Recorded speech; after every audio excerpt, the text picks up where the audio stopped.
This is my book, Floating in Space, which is set in Manchester in 1977, and this is Manchester itself, today, some 40 odd years later. A lot has changed, at least on the surface, but to a great extent it's still the same city it always was. In 1977 there was no internet, no mobile phones, and wireless was an old-fashioned word for the radio. Manchester was still a busy and bustling city, even back then in 77. People came into the city to shop, visit the cinema, eat at restaurants, drink beer and socialise in pubs, pretty much just as they do today. In 1977, when this Primark store was Lewis's, I used to love my Saturday nights in Manchester.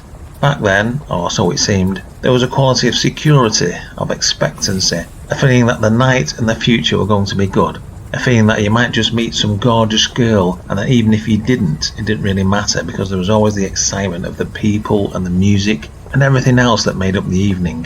Then there was always the expectancy of the next night and the next, and on into the future.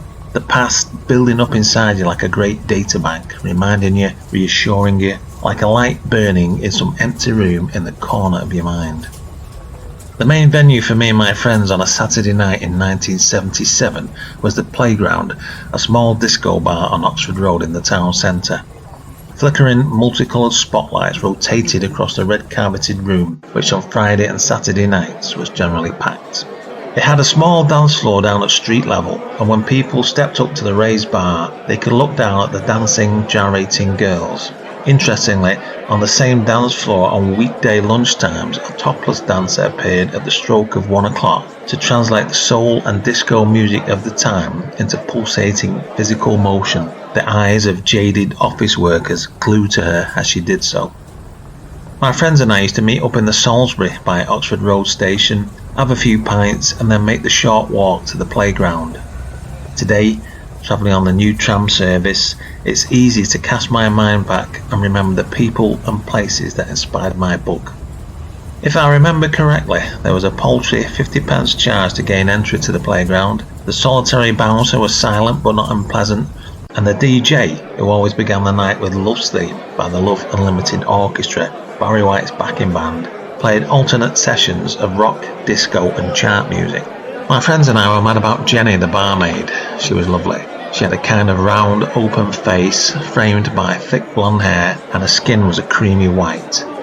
She served us Worthington E, and we melted into the hubbub of people on their Saturday night out while the music of the 70s drifted over us.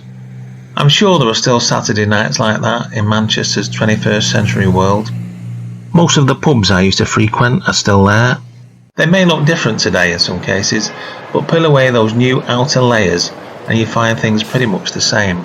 Different decor, different music, but still very similar people enjoying an evening of beer, music and chat.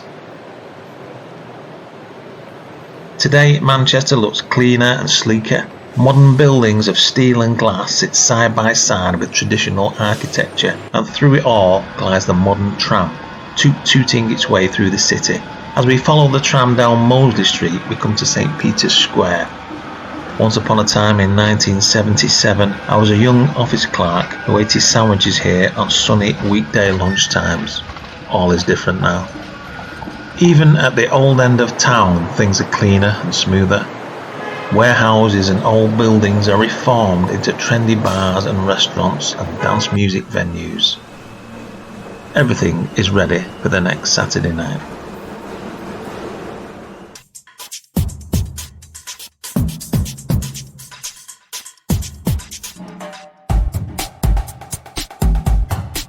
Go to my website for more information and more videos, and there you'll find a new blog post every Saturday. Thanks for watching, and I'll see you next time at stevehigginslive.com.